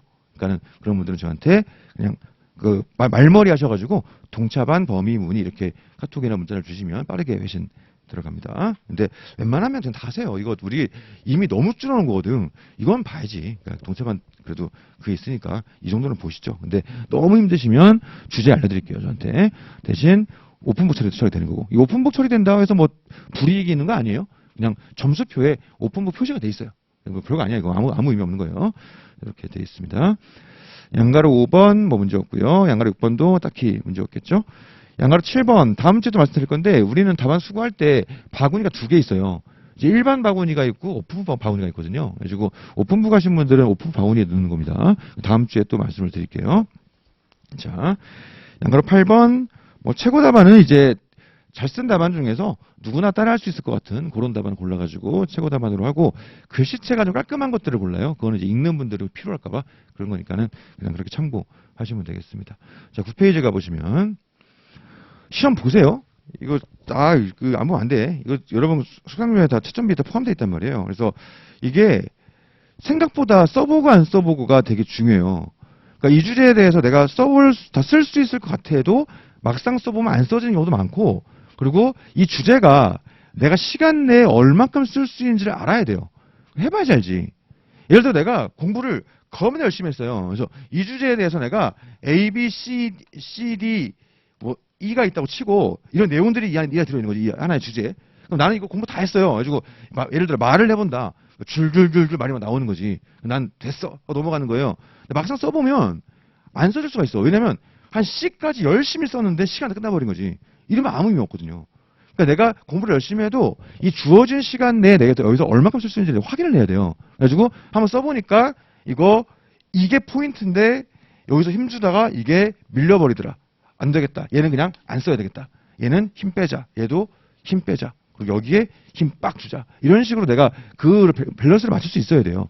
그거를 주제 옆에다가 써놓는 거지. 써보니까 이거 다 쓰면 큰일 남. 뭐 이러면서 이렇게 써놓는 거지. 그래가지고 그런 것들을 확인하는 과정들이 필요하단 말이죠. 그러니까는 모의시험 보고 안 보고는 되게 중요해요. 그래서 실제 시험들은 보시고 그 다음에 책 보고 쓰지 마세요. 책 보고. 그러니까 책을 보고 쓰더라도 하는 게 낫긴 한데 책 보고 쓰기 시작하면 습관돼요. 그러면 책을 안 보면 쓸 수가 없어. 그러니까 이런 분들이 있거든요. 일단 쓰다가 판례만 베껴야지. 근데 그런 분들은 나중 되면은 판례를 아예 못 쓰게 돼요. 책을 보는 걸로 내 몸이 기억을 하니까. 그래서 투박해도 괜찮고 거칠어도 괜찮으니까 어떻게든 외운 거 그냥 본인 언어로, 그러니까 소설 쓰는 것도 연습해야 돼요. 어차피. 왜냐면 우리 실제 시험에서 잘 모르는 게 나올 수 있잖아. 그러면 막 비벼 써야지. 그러니까 우리가 그거를 이제 소설 쓴다를 우리 수험 사투리로 비벼 쓴다 이러거든요. 그러니까 비벼 쓸 수 있게 해야지. 그러니까는 자기 글을 쓸 수 있는 게 중요해요. 그래서 책 안 보고 범위 문의해도 괜찮으니까 책 안 보고 하시는 걸로 그렇게 좀 하시면 좋겠습니다. 그래서 또 이게 한번 빠져버리면 또 하기 싫어지거든요. 그러니까 빠지지 말고 꼴등해도 괜찮아. 그러니까 괜찮으니까 그냥 하세요. 학원 점수 별로 의미 없어요. 그러니까 정규 과정에서 많이 하는 얘기인데 학원 모의 시험은 일종의 예언 같은 거예요. 그러니까 예언이 문제가 뭐냐면 그러니까 예언이 존재한다고 치고 그렇죠? 미래를 예언하면 어떻게 되겠어요? 이 예언자가 말을 하는 순간 미래가 바뀌어버려요. 그거는. 왜냐면 그걸 알고 대비를 할 테니까. 그렇습니까? 학원 모의 시험이 비슷한 거예요. 예를 들어 우리가 전혀 준비하지 않은 상태에서 그 주제가 나왔다. 그러면 그 등수가 실제로도 비슷할 거예요. 근데 한번 모의 시험 보는 순간 많은 사람들이 본인의 부족함을 깨달았지 않습니까? 아, 이게 이쪽이 부족하구나. 그래서 그 복귀하면서 다 써놓고 실수하지 않도록 한단 말이죠. 그러니까 무슨 말이냐면 이번 주에 시험 본 주제를 그대로 해가지고 다음 주에 똑같이 시험 보면 등수는 다 바뀔 거예요. 그런 의미가 있거든요. 그러다 보니까 학원 점수 등수 그렇게 연연하지 않아도 괜찮아요. 그래서 예를 들어 내가 이번에 꼴등이었다. 이번 시험에서. 우리가 지금 온천반까지 해가지고 300명 좀 안 되는 것 같은데 예를 들어 시험을 한 220명 봤다고 치고 내가 이번에 220등이었다. 그러면 그냥 멘탈 관리를 다음 주에 똑같은 거 시험 보면 저 위에 갈 수 있게 준비를 해야 되겠다. 이렇게 하면 되는 거예요. 그러니까 등수로 스트레스 받지 말고 하나도 안 중요하니까 대신 지금 이렇게 썼다가는 실제로도 이렇게 되겠구나. 이렇게 하면 되겠지. 반대로 이제 지금 위에 있다 그래가지고 방심해도 안 돼요. 다음 주에 똑같은 거 또 봤을 때 내가 또 위에 있을 것이냐. 그거 모르는 거지. 왜냐면 지금은 비교국에 있었지만 한번 보는 순간 일종의 예언 같은 거라 다른 사람들이 확 올라오거든요. 그러니까는 위에 있다고 방심해도 안 되고 밑에 있다고 좌절할 이유도 없어요. 그러니까는 아무튼 지금 당장에 그거를 보는 거니까 그렇게 보시면 되겠습니다. 그리고 이제 원래 학원 공식 그 답안 그 점수표는요 등수가 나오는 게 아니라 무슨 그래프화는 원래 그런 거예요. 합법이 아마 지금도 그럴 거야. 근데 제가 이 학원으로 옮긴 게 이제 한 9년 됐거든요. 제가 13년도에 이 학원으로 옮겨가지고 처음에 이 학원으로 옮겼는데 막 그래프를 쓰더라고. 그래서 난 안 한다. 그때부터 계속 나는 등수를 1등부터 꼴등까지 이렇게 그냥 하고 있단 말이에요. 이게 되게 비인간적일 수도 있는데 수험이 원래 그런 거예요. 수험은 가장 비인간적인 게 제가 볼 때는 가장 인간적이에요. 그래서 1등부터 꼴등을 발라버려요. 근데 그게 되게 막 수치스러울 수 있잖아. 막, 이러면서 막, 그러니까 그런 분 많거든. 내가 그래도 학교 다닐 때 공부 좀 했는데, 여기 와서 꼴등이야, 막, 이게. 나 공부 좀 했는데, 나 좋은 데 나왔는데. 근데 다 비슷해서 그래. 다 공부 좀 하는 분들이 와 있지 않습니까? 그래서 그래요. 근데, 그게 싫으시는 분들이 있을 수 있어요. 그러니까 그런 분들은 다음 주도 안내해 드릴 건데, 닉네임을 이렇게 쓰시면, 점수는 닉네임으로 기재가 됩니다. 그렇죠? 뭐, 예를 들어, 뭐, 나는 홍길동 해야지. 그러면 이제 홍길동으로 점수 올라가는 거예요. 그런 식으로, 이렇게 하게 되는 겁니다. 여기서 닉네임 뭐 하지? 그러고 있는데 옆에서 홍길동 쓰는 거죠. 그래서, 나는 호영호재 이러면 이제 그렇게 점수 올라가는 거고 그런 거니까 하나 생각해 놓으시면 좋아요. 대신에 8주밖에 안 되니까 7번 시험 보는 거잖아요. 그래서 한 번 쓰신 닉네임은 안 바꾸는 걸로. 왜냐면 그게 바뀌어버리면 점수 기록하다가 애들이 막 헷갈려요 또. 이게 꼬이니까 그냥 하나로 쭉 가는 걸로 이렇게 하면 되겠습니다. 다음 페이지 가시면 10페이지에 이게 다음 주에도 말씀을 드릴 건데 우리 수험 답안의 공식적인 표지예요. 그래서 우리가 실제로 어떻게 되어 있냐면 그 내용을 보면 뭐 몇 년도 공인노무사 돼 있잖아요. 그럼 실제 시험장에서 여기다가 2022라고 쓰겠지. 공인노무사를 쓸 것이고. 근데 과목명에는 그냥 노동법 쓰겠죠. 그럼 이름은 어디다 쓰는 거냐? 실제 시험장에선 한 장을 넘기면 안쪽에 이름 쓰는 데가 있어요. 어떻게 돼 있냐면 답안지를 다음 주에 또 말씀드릴게요.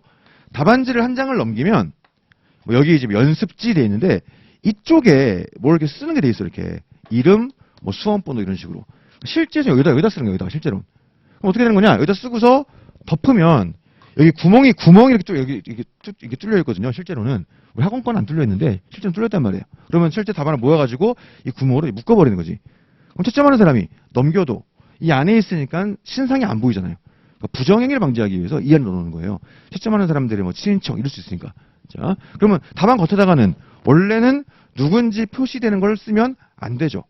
근데 원래 전통적으로 우리 수험판에서 어떻게 했냐면 이 안에 쓰면은 답안지 찾을 때 어렵고 하니까 찾기 편하게 하려고 과목명에다가 본인 이름 쓰게 했었다고 옛날에는. 근데 몇 년 전에 아마 사고가 났어요. 그 해 이상하게 긴장해서 그런가 봐. 분명히 얘기를 다 했는데 실제 시험장 가서도 자기도 모르게 과목명에다가 자기 이름을 쓰는 사람이 있었던 거야. 근데 희한하게 그 해에 몇 명이 동시에 나왔어요. 그래서 그분들 부정행위로 다 떨어졌거든. 그 해에 무슨 다 막았겠나 봐. 희한하게 그런 분들이 있었습니다. 그 뒤로 이제 바꾼 게 과목명에는 그냥 노동법을 쓰자. 아마 지금은 다른 과목 분들도 비슷하게 할 것 같은데 그래서 그때도 제가 바꾼 게 이름을 그렇다고 안에 쓸 수는 없으니 이름을 답안지 위에다가 쓰자. 이렇게 바꿨던 거죠. 실제가 헷갈릴까 봐. 그래서 다음 주에도 말씀을 드릴 건데 이 답안지 겉면 왼쪽 위에다가 이름을 기재하시면 되고요. 그 다음에 닉네임 필요 없으면 그냥 두면 되고 닉네임 필요하시면 가로치고 닉네임 쓰시면 됩니다. 그 다음에 오른쪽에는 수강증 번호 뒷자리 그렇죠? 이거 보기 좋게 해놨죠? 그 수강증 번호 뒷자리를 기재하시면 되고요. 그 다음에 과목명에 보시면 노동법 돼 있는데 옆에 가로치고 오픈북 돼 있잖아요. 이거는 오픈북 하시는 분들만 표시하는 거예요. 그래서 이 표시를 하면 일반 바구니에 집어넣어도 오픈북 처리가 되고 이 표시를 안 해도 오픈북 바구니에 넣으면 오픈북 처리가 됩니다. 그렇긴 한데 그래도 그냥 표시를 하시라고 하는 거죠. 그리고 이분들은 바구니를 오픈북 바구니에 넣으시면 되겠죠. 그렇게 하시면 됩니다. 그럼 아까 얘기했던 것처럼 오픈북이 되면 불이익이 있냐? 1도 없어요. 그냥 등수표에 옆에 오픈북 표시가 돼 있어. 오픈북 하면 뭐 채점을 다르게 하냐? 아니야. 다 똑같아요. 그러니까는 그거 부담 가지지 마시고 그냥 그렇게 하시면 됩니다. 이게 왜냐면 수험을 하다 보면 다들 예민해지지 않습니까? 그럼 이제 옆에서 분명히 책 보는 걸 봤는데 등수를 봤더니 이 사람이 표시가 안 돼 있는 거예요. 그럼 막 짜증이 나는 거지. 그런 분들이 많이 있거든. 그러니까 뭐 그럴 수 있지. 그러니까 나를 위해서라기보다는 남을 위해서 표시하는 거예요. 그러니까 그냥 그거 돈 들어가는 것도 아니지 않습니까? 어려운 거 아니고. 그러니까 그냥 표시하시면 됩니다. 그렇게 하시면 되겠습니다. 자, 이렇게 넘어가시죠. 11페이지 가보시면 답안 채점 및 첨삭이 되어 있는데 양가로 1번이 실강 실영상 온라인 조사판 돼 있어요. 그러니까 이제 이분들을 우리가 보통 학원에서 오프라인 수강생으로 분류를 하고요. 양가로 2번에 가보시면 동영상 강의라고 되어 있는데 이분은 온라인 강의 수험생으로 분류가 되는 겁니다. 수강생으로. 그러면 우리가 실강은 뭐냐? 200여에 있는 분들, 이분들이 실강인 거지. 실영상은 뭐냐? 지금 동체반은 실영상이 안 깔렸는데 원래 정규과정은 사람이 워낙 많다 보니까 강의실을 동시에 여러 개를 깔아요. 그래가지고 본 강의 여기서 진행하는데 실시간으로 다른 강의실에서 영상을 같이 보고 있는 거지. 그러니까 학원에 같은 건물에 있긴 한데 강의실 자체가 어쩔 수 없으니까 이게 한도가 있지 않습니까? 그럼 예를 들어서 2층을 쫙 틀어가지고 크게 하면 되지 않느냐. 그럼 좋지.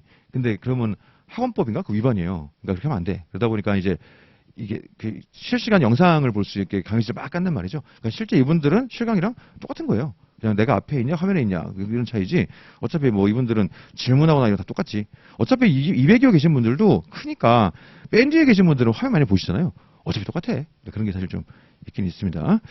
그 다음에 온라인 조사반은 우리가 이제 온천반이라고 부르는 게 이런 분들이잖아요. 이분들은 뭐냐면 강의 자체는 동영상을 보는데 우리가 실제 모의 시험을 이제 사진 찍어가지고 업로드를 하면 채점이 똑같이 들어가는 이게 온천반이에요. 그러니까 이게 코로나 이전에는 없었는데 코로나 이후로 학원이 막히기 시작하면서 그때 대체로 잠시 들어왔다가 이게 아예 시스템화 돼버린 이런 구조인데 온천반은 일반 동영상 강의가 아니에요. 이거 일단 아셔야 됩니다. 온천반 분들은 자기들은 오프라인 강의 사람들이에요. 그러니까는 그렇게 생각하시면 안 됩니다. 여기 보시면 첫 번째 하이픈 채점 및 첨삭은 주로 이제 지난 연도 합격했던 30기들이 주로 메인으로 하는데 그 이전 분들도 좀 평 좋았던 분들은 제가 많이 모셔가지고 되게 기수들이 다양하게 구성이 돼 있어요.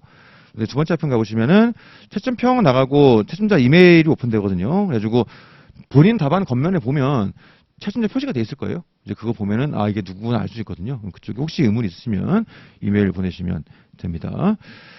네, 세 번째 거 온천반 분들 이게 동영상 강의 아니에요. 온천반 분들 온천반 분들은 학원에서 아마 공지 나갔을 건데 그 파란이라는 그 시스템을 활용하지 않습니까? 그 학원 홈피에 들어가셔가지고 그게 마감 시간을 필히 엄수해야 돼요. 그래서 제가 문제를 이제 금요일날 강의가 있으니까 수요일날 미리 보내거든요. 그러면 다음 주에 이제 첫 시험이니까 수요일 저녁 6시에 이미 문제는 올라가 있을 거예요.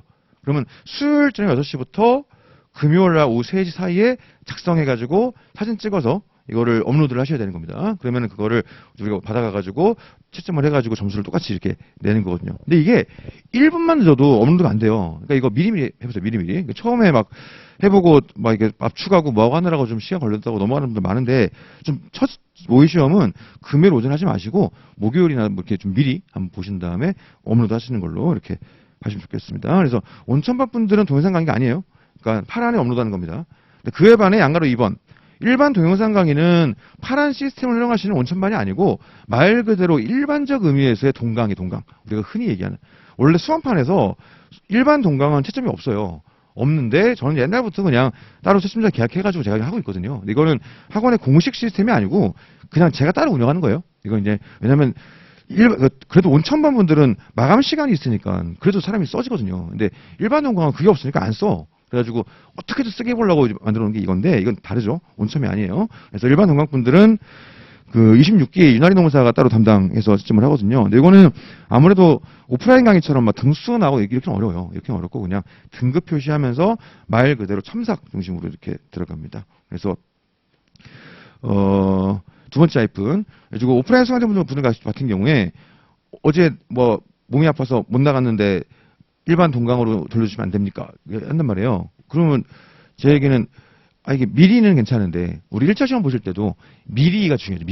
미리 지체 없이 두 개는 다른 말이지 않습니까? 그러니까 미리 얘기해 주시면 이번 주는 일반 동강으로 돌리시죠. 해드릴 수 있는데 어제 못 갔어요. 이래버리면 내가 누구는 해드리고 누구는 안 해드릴 수 없지 않습니까? 그러니까는 그거는 좀 그래요. 그래서 미리 좀 말씀해 주시면 그렇게 좀 돌려드리는 건 가능할 수 있어요. 그리고 어쨌든 우리가 오프 강의도 시험 보시면 딱 일주일 걸리거든요. 그러니까 일반 동강도 비슷하다 이렇게 좀 보시면 되겠습니다.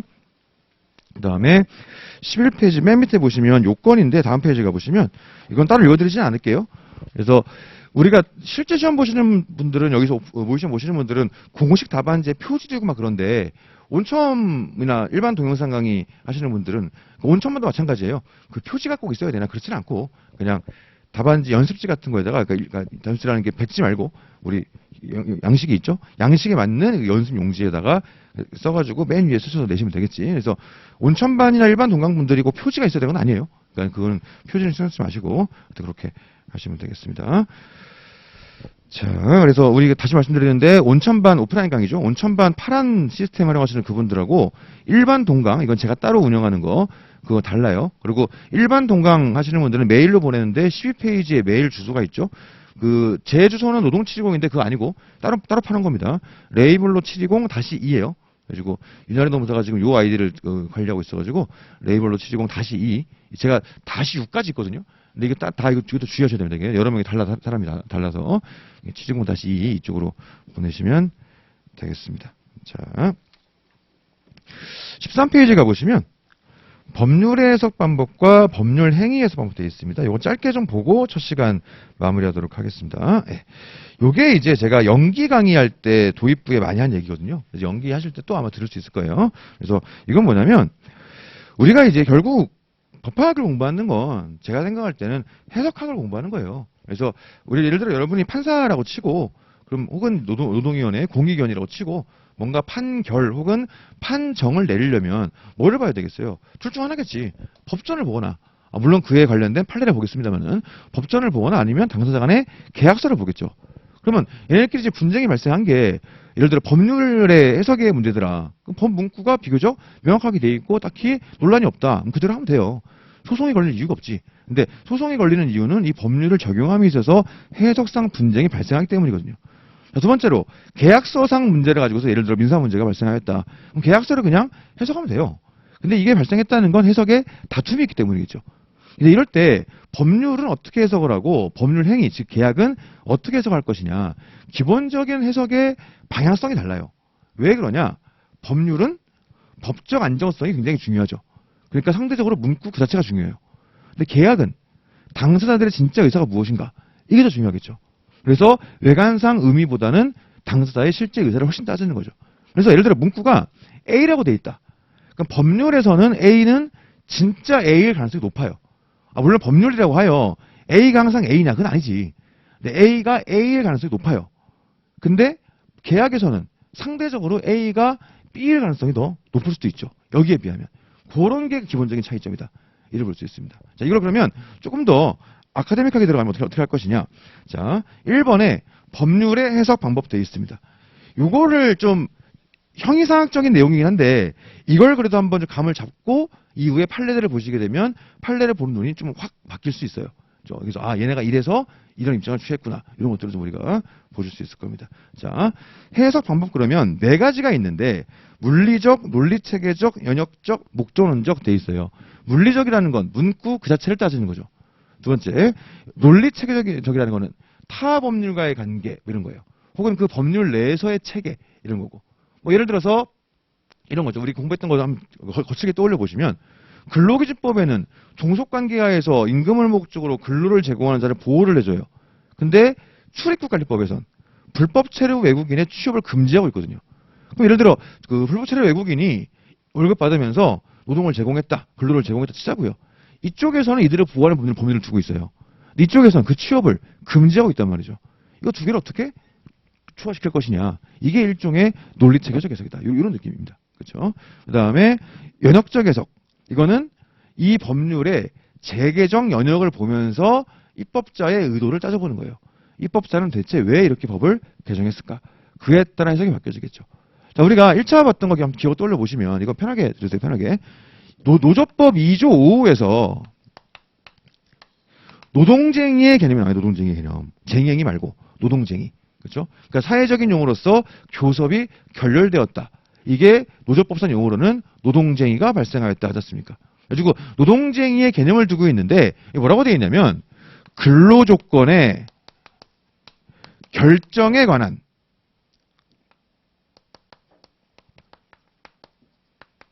주장의 불일치로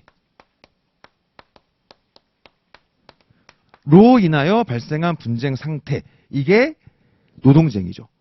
그러다 보니까 우리가 흔히 얘기하는 권리분쟁이라는 건 노동쟁이에 포함되지 않는다고요. 1차에서 나오는 포인트 중에 하나죠. 자, 1차 시험에서 노동쟁이에서 빠지는 게 두 가지지 않습니까? 우리가 기억해야 되는 게. 첫 번째, 근로조건의 결정이니까 집단적 노사관계는 노동쟁이가 아니구나. 이게 하나 있었고. 또 하나, 근로조건의 결정에 관한 분쟁이니까 이미 결정된 조건에 대한 분쟁인 권리분쟁은 포함되지 않는구나. 이렇게 본단 말이에요. 그러니까 97년도 이전에는 근로조건의 결정이 되지 않았고 그전에는 이 결정이 없었어요. 그러니까 그전에는 근로조건에 관한 분쟁이었단 말이죠. 그전에는. 근데 지금은 근로조건의 결정에 관한 분쟁이지. 그러다 보니까 그 이전에는 의 결정이 없이 근로조건에 대한 분쟁이 노동쟁이니까 권리분쟁도 노동쟁이라는 판례가 있었어요. 근데 97년도에 노조법을 새롭게 만들면서 노동쟁이 개념에 의 결정이 들어왔단 말이에요. 그러면은 그전에는 우리 판례가 권리분쟁도 노동쟁이를 볼 수 있었겠죠. 어쨌든 간에. 지금은 불가능하지. 왜냐? 문구상 이건 가능하지가 않아요. 이런 게 예를 들어서 연역적 해석이에요.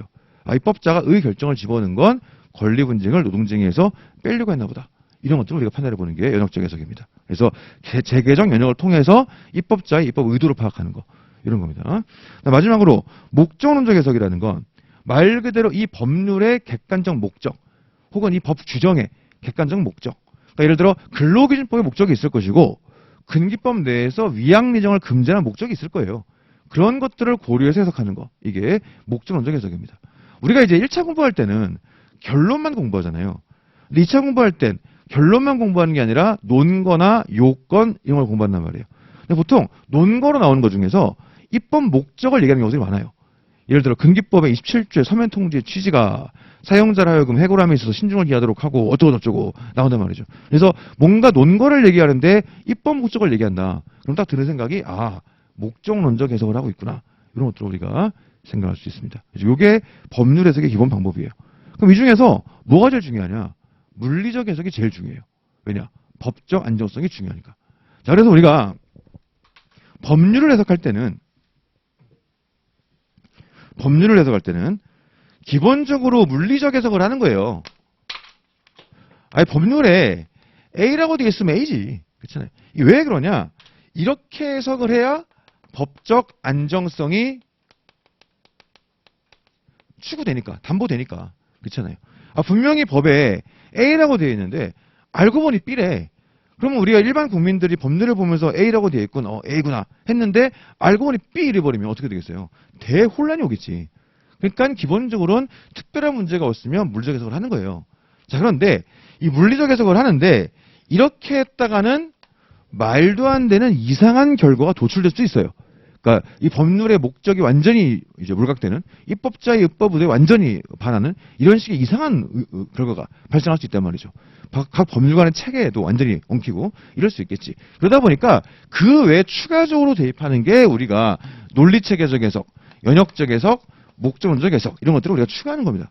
왜 이런 것들을 추가하느냐? 바로 구체적 타당성을 기하는 것을 또 포기할 수 없기 때문이죠. 그래가지고 법 해석의 목표는 기본적으로 법적 안정성을 우리가 담보에 내야 되기 때문에 법문헌의 문구 그 자체의 의미에 충실하게 해석하는 게 원칙이긴 해요. 다만 그러다가 이로 인하여 각 사안에 있어서의 구체적 타당성이 훼손되게 할 수는 없으니까 경우에 따라서 이런 식의 해석 방법들이 추가적으로 더 도입될 수 있겠다. 이렇게 우리가 한번 생각해 볼 수 있습니다. 자, 이게 법률 해석이에요. 그럼 이런 방법을 통해서 구체적으로 어떤 기법이 나오느냐? 간단해요. 첫 번째, 축소 해석. 문구보다 더 좁게 해석하는 거예요.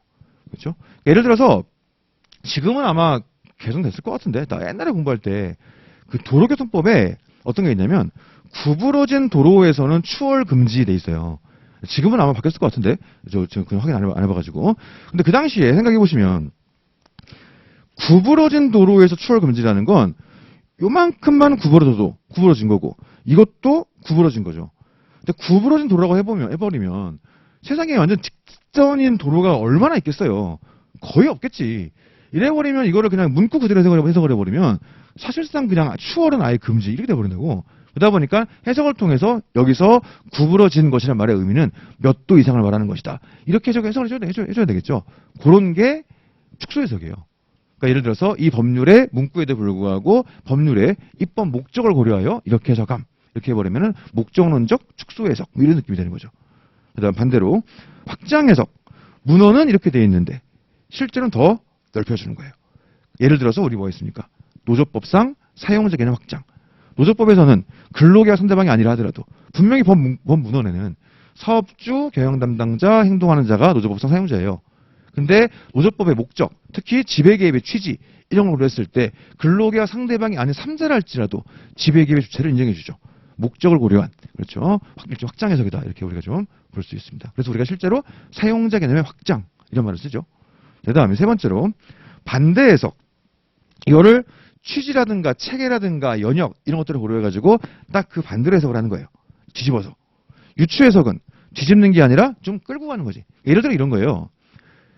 공원에 가는데 공원에 팻말이 붙어 있어요. 뭐라고 붙어 있냐? 이 공원에 악어를 데려오지 마시오. 이런 식으로. 그럼 내가 보고서 반대 해석을 한다. 악어 빼곤 다 되는구만. 사자를 맞추고 이렇게 예를 들어서 이게 반대 해석이고 유추 해석은 위험한 동물들을 데리고 오지 말라는 말이겠구나. 그러니까 사자도 안 되겠네 이렇게 하는 거죠. 그러니까 목적 취지를 고려한 예를 들어서 그렇게 해야 되는 겁니다. 기술적으로 그렇게 하는 거죠. 그럼 예를 들어 우리가 공부했던 거 노조법 42조 1항에서는 생산시설 기타 이해 주한 시설로서 대통령령이 정하는 시설을 점거하지 못하게 해놨어요. 그 처벌도 하죠. 그러면 42조 1항을 예를 들어서 반대 해석을 한다. 그러면 그 금지되는 시설물 외에는 점거를 다 할 수 있다. 이래 돼버리는 거지. 굳이 얘기하면. 근데 우리는 그렇게 보진 않잖아요. 왜 그렇습니까? 노동상권도 사용자의 재산권과 조화를 이루어야 되니까. 그러다 보니까 그렇게 딱 자르듯이 반대 해석 이래 가는 건 아니고 여기에 해당되는 시설물을 점거하면 처벌을 받지만 그게 아니라 하더라도 일정한 기준은 필요함 이런 거죠. 그래서 판례가 제시하는 게 부분적, 병존적 이런 말이 나오지 않습니까? 그런 느낌으로 좀 우리가 이해를 해볼 수 있을 것 같습니다. 그다음에 이제 뭐 보정 해석은요. 법문헌이 입법자의 과오로 오기된 경우에요. 예를 들어서 시험에 안 나오는데 우리가 근기법 19조에 뭐가 있냐면 근로계약 체결 시 명시된 내용과 실제가 다를 경우에 1차용이죠. 이 근로자가 할 수 있는 게 세 가지가 있어요. 즉시 해제, 노동인을 통한 손배 청구, 그다음에 귀양여비 이런 게 있다고요. 사실은 즉시 해제 그러면 해제란 용어의 의미는 소급표가 인정이 되는 거죠. 취소와 마찬가지로. 사실은 근로계약은 소급할 수가 없다고. 이미 제공된 근로는 어떻게 할 수가 없으니까. 그래서 근로계약의 취소라든가 이런 것들은 다 소급표가 구성되거든요. 19조의 그 해제는 실제로는 해지로 이해가 돼야죠. 그런, 그러니까 예를 들어 보정해석 이런 겁니다. 이걸 뭐 외우라는 게 아니고요.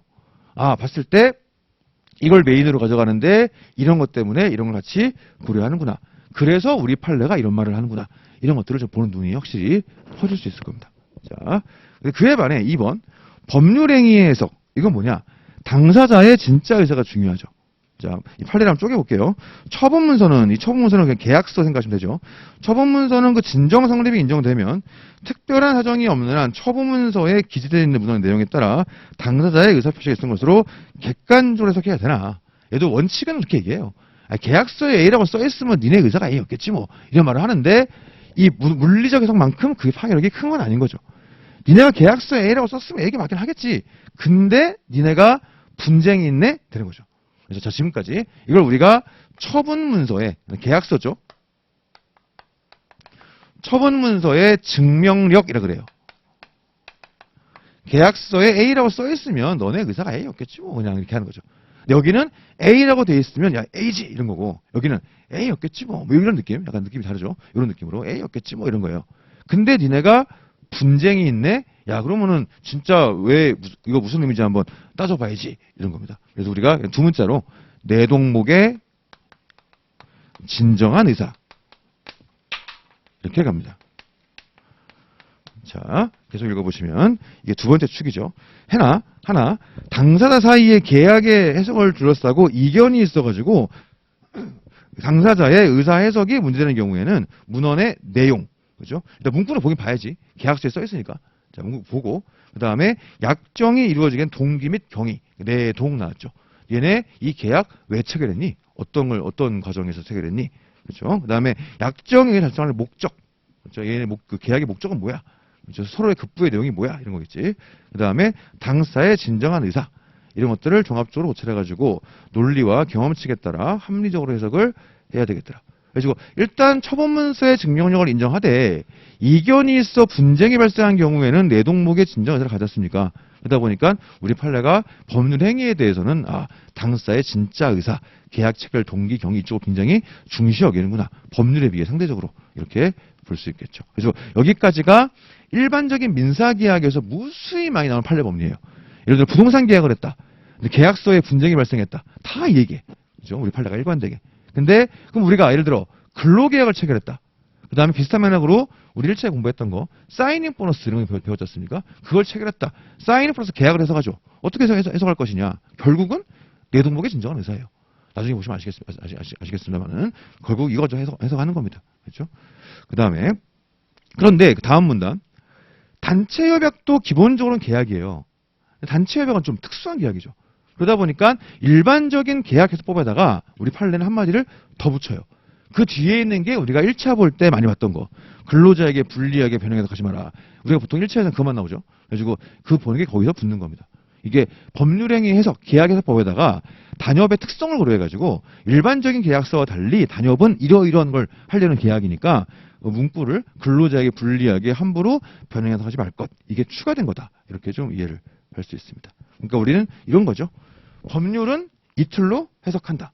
그럼 취업규칙은 어떻게 하겠어요? 마찬가지예요. 기업 내 법규범위죠. 취업규칙도 이런 식으로 해석하라. 판례 입장이에요. 근로계약은 당연히 저렇게 하는 거죠. 단체협약은 썰대립은 있는데 우리 판례는 단체협약도 본질은 계약이니까 기본적으로 이렇게 가되 단협이라는 계약의 특성을 고려해서 3단 구조로서 근로자에게 불리한 변형해서 금지라는 플러스 알파를 얹어주고 있다. 이렇게 보면 됩니다. 이것만 이해하셔도 일단 몇 개 털고 가는 판례들이 있어요.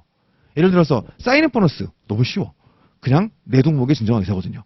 그 다음에 나중에 기간제 가셨을 때 외관상 기간제 계약을 체결했는데 실제로는 기간제가 아닌 경우가 있어요. 그러니까 기간제처럼 보이지만 기간제가 아닌 거죠. 그걸 우리가 기간의 정함이 형식에 불과한 경우 뭐 사실상 무기계약 이렇게 부르거든요. 그러면 분명히 계약서에 기간제라고 돼 있는데 나는 기간제가 아니고 정규직이야 주장하는 거죠. 어떻게 하겠어요? 결국 계약을 해석해 봐야죠. 내 동목의 진정한 의사. 결국은 이 틀들이 그대로 많이 나오는 것들이 있습니다. 그래가지고 요걸 좀 처음에 공부하실 때 이제는 우리가 1차 공부하는 것처럼 막 요거 틀리게 나오고 뭐 이거 틀리고 이렇게 하는 게 아니라 이 주제를 제대로 이해해가지고 거기에 대해서 썰을 풀어나가는 과정이니까 이런 기준을 좀 잡고 가시면 판례를 보는 눈들이 훨씬 좀 커질 수 있겠다. 그래가지고 우리가 거칠게 한번 잡아봤습니다. 예, 여기까지 하시고 좀 쉬셨다가 계속 이어서 나가보도록 하겠습니다. 38분에 시작할게요. 예.